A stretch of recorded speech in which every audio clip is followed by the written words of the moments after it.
আসসালামু আলাইকুম এভরিওয়ান। আজকে আমরা ফিজিক্স ফার্স্ট পেপার চ্যাপ্টার 5 কাজ ক্ষমতা শক্তি চ্যাপ্টারের একটা গুরুত্বপূর্ণ টপিক নিয়ে আলোচনা করতে যাচ্ছি, যে টপিকটার নাম হচ্ছে আনত তল। এই ফুল কনসেপ্টটা আমরা ছোট ছোট কয়েকটা ভিডিওতে ভাগ করতে যাচ্ছি, যাতে স্টেপ বাই স্টেপ অ্যানালাইসিস করতে সবার সুবিধা হয়। তো প্রথমে আমরা আলোচনা করব এই ভিডিওতে একবারে বেসিক নিয়ে।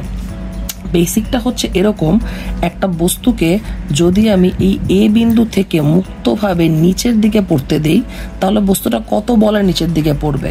অবশ্যই বস্তুর ভর যদি এম হয়, তাহলে বস্তুটা mg বলে নিচের দিকে পড়বে।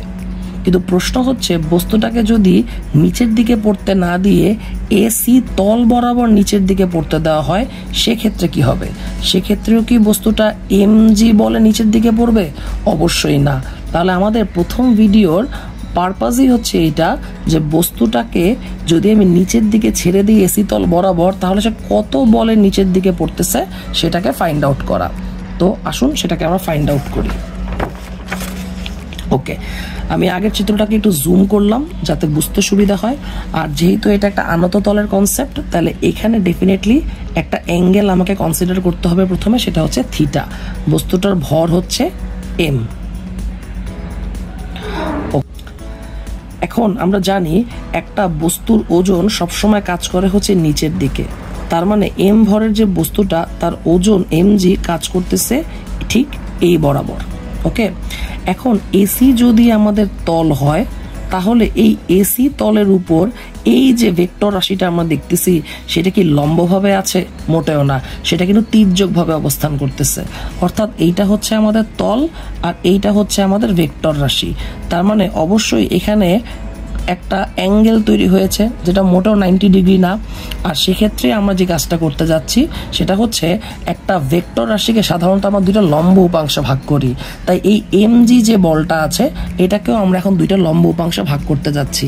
একটা লম্ব উপাংশ হচ্ছে এই বরাবর, আর একটা লম্ব উপাংশ হচ্ছে এই বরাবর। অবশ্যই এই যে দুইটা লম্ব উপাংশ ভাগ করলাম, এদের মধ্যবর্তী কোণ কিন্তু 90 ডিগ্রি। এখন কোশ্চেন হচ্ছে, কোনটা আনুভূমিক উপাংশ আর কোনটা উল্লম্ব উপাংশ? এটা পুরোটাই ডিপেন্ড করবে হচ্ছে আমি থিটা কাকে ধরতেছি। তো আমি এই জিনিসটাকে থিটা হিসেবে কনসিডার করতেছি, যেহেতু একটা থিটা আমি অলরেডি এখানে দিয়েছি, এইটাকে আমি নাম দিচ্ছি সাপোজ থিটা প্রাইম। তাহলে এই অংশটা হয়ে যাবে mg cos থিটা প্রাইম, আর এই অংশটা হয়ে যাবে mg sin থিটা প্রাইম। কারণ থিটা যার সাথে সেটা আনুভূমিক উপাংশ, থিটা যার সাথে নাই সেটা হচ্ছে উল্লম্ব উপাংশ।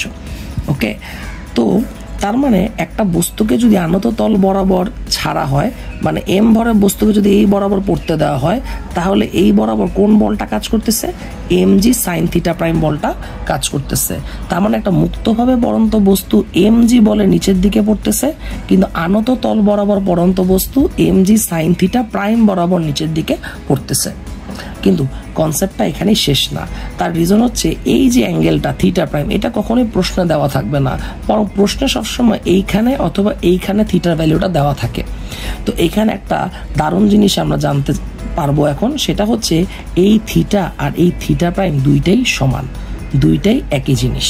ওকে, তো এইটাও আমি আপনাদেরকে একটু প্রমাণ করে বলতেছি। সাপোজ এই বিন্দুটা হচ্ছে ডি বিন্দু, এই বিন্দুটা হচ্ছে ই বিন্দু। তাহলে এখানে একটা ত্রিভুজ দেখতে পাচ্ছি আমি সমকোণী, এটাকে আমি আবার নিচে ছোট্ট করে আঁকতেছি। ত্রিভুজটার নাম হচ্ছে ডি ই আর হচ্ছে সি, যেখানে এইটা হচ্ছে আমাদের থিটা। ওকে, আর এই কোণটা অবশ্যই কি 90 ডিগ্রি। আর এই কোণটা তাহলে কত হবে? এইটা যদি থিটা হয়, এটা যদি 90 হয়, তাহলে এই কোণটা অবশ্যই কি 90 মাইনাস থিটা হবে। তাহলে এই কোণটা হচ্ছে 90 মাইনাস থিটা। ওকে, আবার আমরা মাত্রই বললাম যে এই যে দুইটা লম্ব উপাংশে ভাগ করা হয়েছে, একটা আনুভূমিক উপাংশ, একটা উল্লম্ব উপাংশ, এদের মধ্যবর্তী কোণ কত? 90 ডিগ্রি। তার মানে আমি বলতে পারি যে এই কোণটা আর হচ্ছে এই কোণটা যদি যোগ করি, তাহলে আমরা কত পাবো? 90 পাবো। এই কোণটার মান কত? Theta prime. আর এই কোণটার মান আমি মাত্রই কত বললাম? 90 মাইনাস থিটা। দুইটার সমষ্টি কত হইতে হবে? 90। 90 কাটা, তাহলে থিটা প্রাইম ইকুয়ালস টু কি হইল? থিটা। অর্থাৎ এইখানে যেই থিটা প্রাইমটাকে আমি ধরেছি সেটা আসলে এই থিটা কোণের সমান। তাহলে এই যে এত কিছু যে আমি বললাম, আপনার মনে রাখার বিষয় কিন্তু এত কিছু না। আপনি জাস্ট সিম্পলি মনে রাখবেন আমার এইখানে যে কোণটা দেওয়া থাকবে সেই কোণটাই হচ্ছে আমার অ্যাকচুয়াল কোণ, আর এই বরাবর আমি চিন্তা করব mg sin থিটা, আর এই বরাবর আমি চিন্তা করব mg cos থিটা। তো কখনো যদি প্রশ্নে এই ভ্যালুটা দিয়ে দেয়, সাপোজ এই ভ্যালু দেওয়া আছে 60 ডিগ্রি, তো আমি সাজেস্ট করব 60 ডিগ্রি ধরে ম্যাথ না করে আপনি ম্যাথ করবেন কত ধরে, 90 মাইনাস 60 মানে কত, 30 ডিগ্রি ধরে তখন ম্যাথটা করবেন। তাহলে একটা পরন্ত বস্তু, মুক্তভাবে পরন্ত বস্তু mg বলে নিচের দিকে পড়তেছে, কিন্তু আনত তলে পরন্ত বস্তু mg sin থিটা বলে নিচের দিকে পড়তেছে। এখানে আরেকটা ইনফরমেশনও দিয়ে দিই, তাহলে mg cos থিটা কি কোনো কাজের না? হ্যাঁ, mg cos থিটাও কাজের, যেটা সাধারণত গ নম্বরে পরীক্ষায় আসতে পারে। সেটা কি, এই যে mg cos থিটা আসলে কি, এই যে বস্তুটা যে তল বরাবর পড়তেছে, এই তলের প্রতিক্রিয়া বল হচ্ছে আর, আর এই আর ইকুয়ালস টু হবে হচ্ছে mg cos থিটা। অর্থাৎ আমাকে যদি কখনো বলে আনত তলে পড়ন্ত বস্তুর উপর তলের প্রতিক্রিয়া বল কত, তখন আমি সূত্র বসাবো আর equals to mg cos theta. আর আমাকে যদি বলা হয় যে বস্তুটার কার্যকর বল কত, বা কত বলে বস্তুটা নিচের দিকে পড়তেছে, তখন আমরা কার্যকর বলটাকে বলবো হচ্ছে mg sin থিটা। অথবা আমি এইটাকেই অভিকর্ষ বল হিসেবে কনসিডার করতে পারি। আশা করি সবাই বুঝতে পেরেছেন।